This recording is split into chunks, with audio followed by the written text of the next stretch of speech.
नमस्कार विद्यार्थी मित्रों, या व्हिडिओमध्ये आपण इनव्हर्स लॅपलास ट्रान्सफॉर्मेशनचे थेरम्स बघणार आहे। जसे आपण Laplace transformation for derivative integral ते पाहिलेले, तसेच आपण inverse Laplace transformation of derivative integration बघायचं आहे। ओके, आता फर्स्ट थेरम बघा, inverse Laplace transform of derivatives if Laplace inverse of f of p is equal to f of t, then Laplace inverse of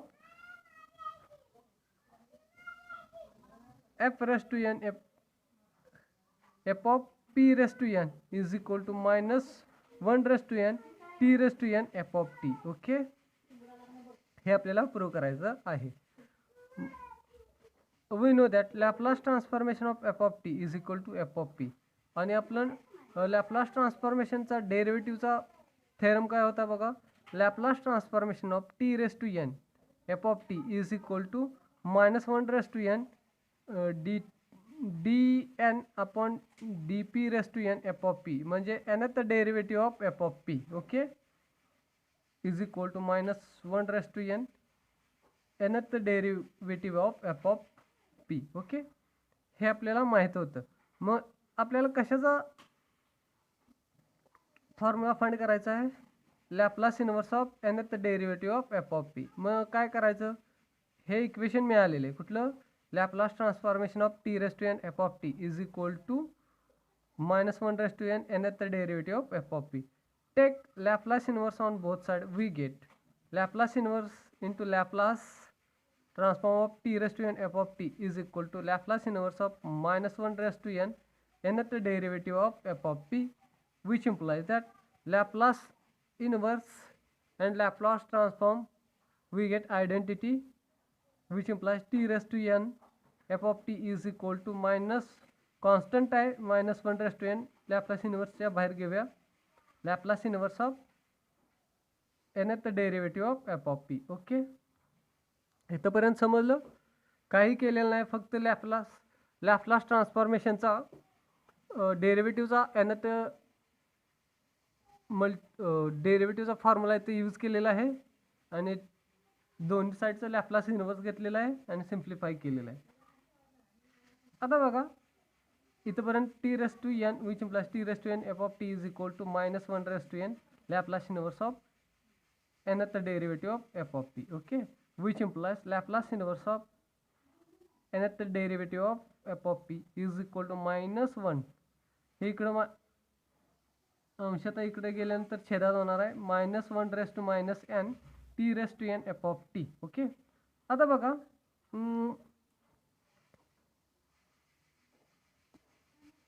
-1 raise to 2 is equal to 1, also 1 upon -1 raise to 2 is equal to also 1, म्हणजेच -1 raise to -2 is equal to 1.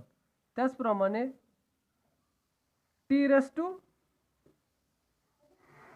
-1 raise to n is equal to काय, याच्यात काय होणार आहे, एकदा plus sine येणार आहे, minus sine येणार आहे, प्लस साईन येणार आहे, मायनस साईन, ते अंशात असू दे किंवा छेदात असू दे, काय फरक पडणार आहे का नाही. म्हणून मी -1 रेस टू -nच्या ऐवजी -1 रेस टू एन घेतलेला आहे, आणि t raise to n f of t हे आपला थेरमचं प्रूफ झालेलं आहे. Laplace inverse of nth derivative of F of P is equal to -1 raise to n t raise to n f of t. Okay, समजलं काय केलंय ते. Okay, next theorem बघूया.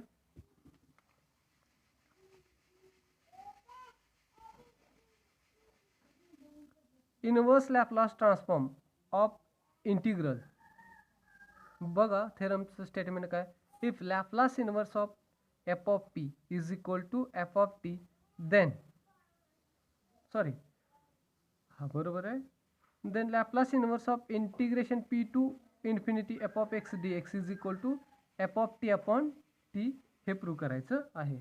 मग आपल्याला काय माहीत आहे, we know that Laplace transformation of F of T upon T is equal to integration P to infinity F of x D x. हे कशावरून आपण याचा थेरम बघितलेला बघा, Laplace transformation F of t is equal to F of P असेल तर Laplace transformation F of T upon T is equal to integration P to infinity F of x D X हा theorem इथं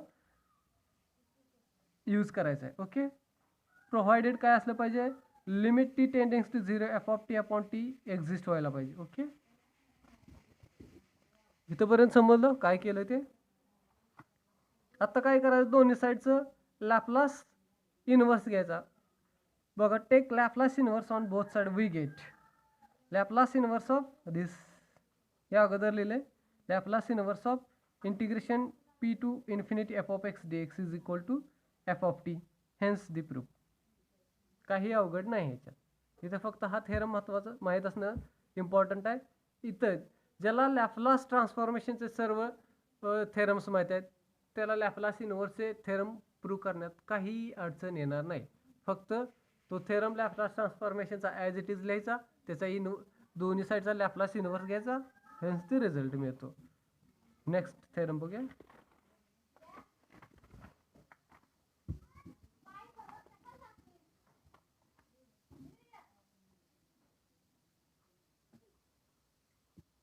बघा, multiplication, next theorem काय, multiplication by power of P.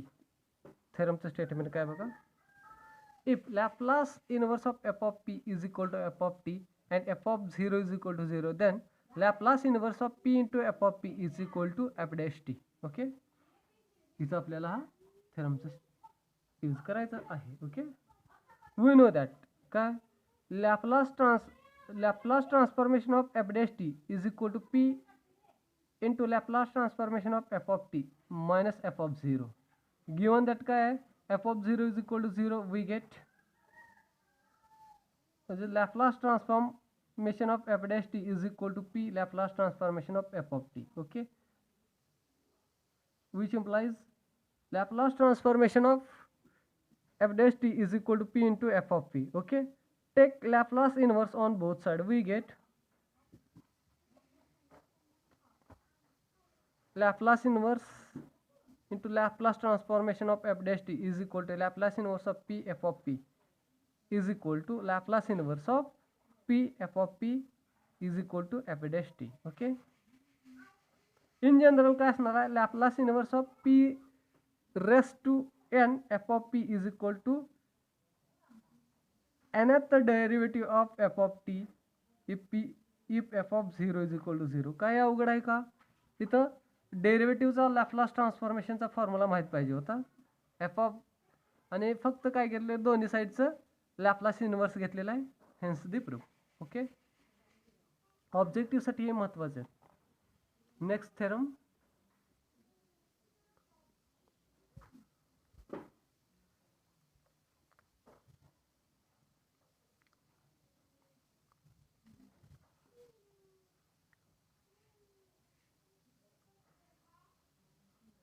Division by power of p.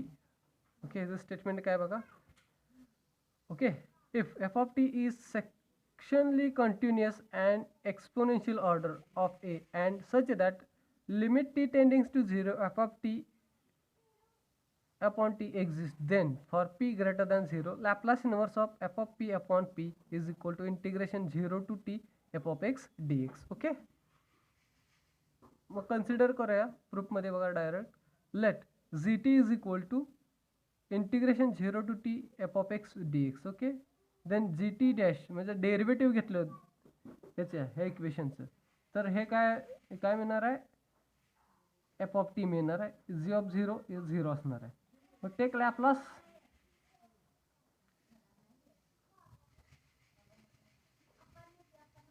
Okay, मग आपल्याला Laplace transformation of g dash टीचं काय माहीत आहे, p Laplace transformation of G t minus g of 0. Okay,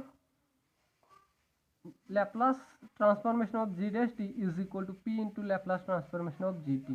okay, g dash t is equal to काय, f of t इथं find केलेलं आहे बघा, आणि Laplace transformation of g dash t is equal to Laplace transformation of f of t म्हणजेच काय, f of p.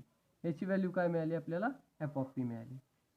ती value या इक्वेशनमध्ये पुट केली. f of p is equal to ब्रॅकेटमध्ये लिहा चालेल, f of p is equal to p into Laplace transformation of g dash t, sorry, Laplace transformation of G T which implies simplify करूया पीच्या term एकत्र घेऊया which implies Laplace transformation of G T is equal to F of P upon p take Laplace inverse on both sides required result.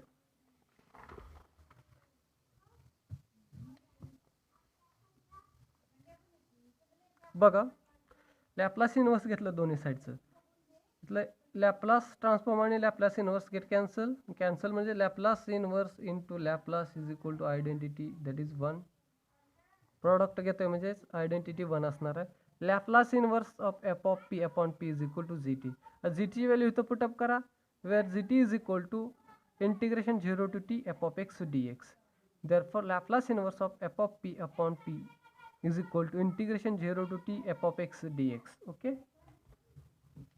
समजलं theorem सोपा आहे. Next theorem बघा हा पण थेरम सोपा आहे.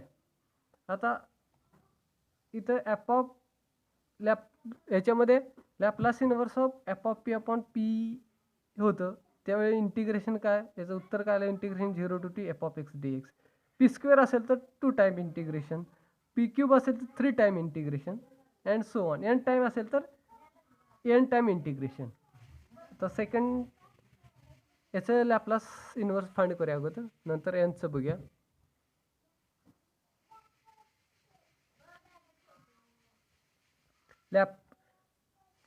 थेरमचं स्टेटमेंट असं आहे find the Laplace inverse of F of P upon P square is equal to integration 0 to t integration 0 to y f of x D x d y where gt is equal to integration 0 to t integration 0 to y f of x dx dy then g dash t काय होणार आहे बघा integration 0 to t f of x dx g double dash t काय होणार आहे f of t होणार आहे also g of 0 is equal to g dash 0 is equal to 0. मग आपल्याला Laplace transformation of g double dash t चं माहिती आहे p square into Laplace transformation of gt minus g p into g of 0 minus g dash 0 g dash 0 आणि g of 0 त्याच्या value 0 आहे त्या put up करा आपल्याला काय मिळणार Laplace transformation of g double dash t is equal to p square Laplace transformation of g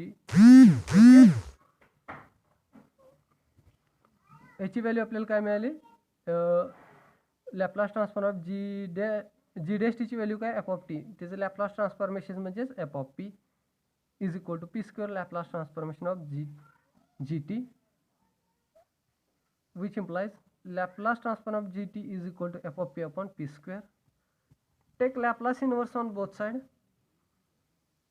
we get Laplace inverse of F of P upon P square is equal to G T is equal to G टीची value इथं put up करा काय integration 0 to t integration 0 to y f of x dx dy which may also be written as Laplace inverse of f of p upon p square is equal to integration 0 to t integration 0 to t f of t dt square. In general Laplace inverse of f of p upon p raised to n is equal to integration and 0 to t up to n time 0 to t f of t t raised to dt raised to n. Okay सोपं आहे काय अवघड नाही याच्यामध्ये. Thank you.